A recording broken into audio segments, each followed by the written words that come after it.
British economy is in a bit of a mess at the moment. Austerity through to successive, extraordinarily expensive and damaging crises has left the UK with an enormous debt burden. Unemployment is rising, salaries are stagnating, houses are unaffordable, cities are going bankrupt, and our public utilities are in dire disrepair. And people are covering this shortfall with debt.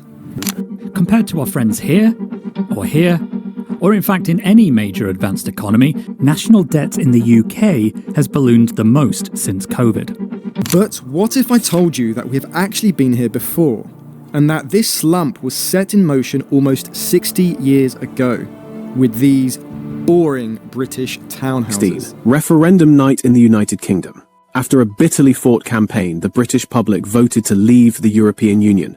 The message from the victors was one of liberation and opportunity. Nigel Farage declared it Independence Day. National flags, but we're going to wave you goodbye, and we'll look forward in the future to working with you as sovereign.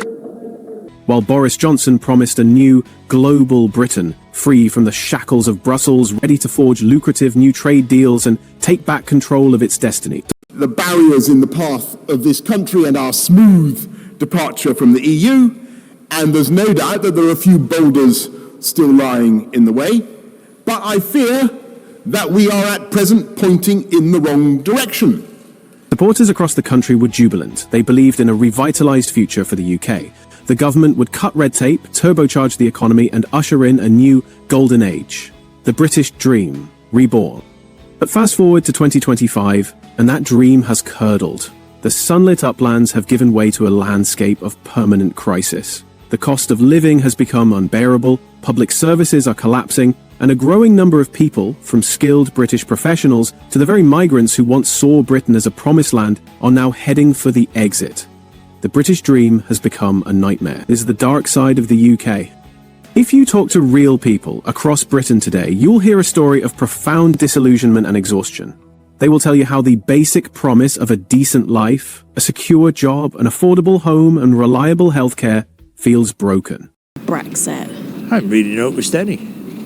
I did vote for Brexit, but with hindsight, if I could change my vote, I would change it now. I did vote for Brexit.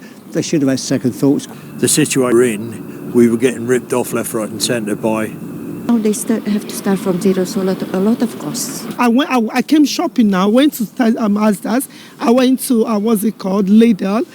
The hope that hard work would lead to a better future has been replaced by a grim acceptance of decline. Let's start with the most immediate pressure point, the crippling cost of living. In 2025, the price of essentials has pushed millions to the brink.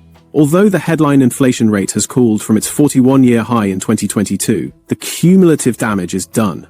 Slower inflation doesn't mean prices are falling, it just means they are rising from an already exorbitant level. Grocery prices have surged, with food inflation hitting rates not seen in decades, while energy bills, despite some relief, remain hundreds of pounds higher than they were before the crisis. This relentless squeeze has left families trapped in a cycle of debt and despair. Life in the UK has become a daily struggle, where, for many, wages earned in a 2025 economy are trying to cover costs from a far more expensive reality. This financial strain is compounded by a housing market that has spiraled completely out of control. For an entire generation, the dream of home ownership is dead. Prices have consistently outpaced wage growth, making it nearly impossible for first-time buyers to get on the ladder. But renting is no escape. It's a trap of its own. Average monthly rents have hit record highs, with cities like London becoming playgrounds for the wealthy, while ordinary people are pushed further out or forced into substandard, overcrowded accommodation. A perfect storm of landlords leaving the market due to higher interest rates, a chronic shortage of social housing, and developers slowing construction has created a severe supply crisis. The result? A record 170,000 children are living in temporary accommodation, a stark symbol of a nation failing its most vulnerable. So, how did it come to this? The answer lies in a toxic cocktail of political decisions and long-term neglect. The story of modern Britain's decline cannot be told without mentioning Brexit. The promise was a bonfire of red tape and a surge in global trade, The reality, according to the government's own Office for Budget Responsibility, is a permanent 4% loss to the UK's long-term productivity and a 15% reduction in trade intensity. Instead of frictionless trade, businesses face a mountain of paperwork and border checks that have stunted exports and investment. This has been coupled with chronic labour shortages in critical sectors like farming, logistics and healthcare, as the free movement of EU workers came to an abrupt end. The economic damage from Brexit was then layered on top of the deep wounds left by a decade of austerity. From 2010 onwards, deep cuts to public spending hollowed out the very fabric of the state. The consequences are now impossible to ignore, and nowhere is the decay more visible than in the National Health Service. Once a symbol of national pride, the NHS is now in a state of perpetual crisis. In 2025, an estimated 7.4 million people are on waiting lists for procedures and appointments. Patients wait in pain for routine operations, ambulances are delayed, and accessing a GP has become a lottery. The system is buckling, and the dedicated doctors and nurses holding it together are burnt out, underpaid, and leaving the profession in droves. This chaos has been overseen by a political class that seems incapable of providing stability or a coherent long-term vision. The UK has cycled through prime ministers at a dizzying pace, each promising a reset, only to be consumed by crisis and infighting. This political fatigue has shattered public trust. A staggering 64% of voters believe the country is in decline, and dissatisfaction with how democracy operates is widespread. There's a pervasive feeling that the government, regardless of party, is no longer able to solve the country's fundamental problems. This combination of a stagnant economy, crumbling public services, and political dysfunction is fueling an exodus. The UK is no longer the magnet for talent it once was. In fact, it's now experiencing a significant brain drain.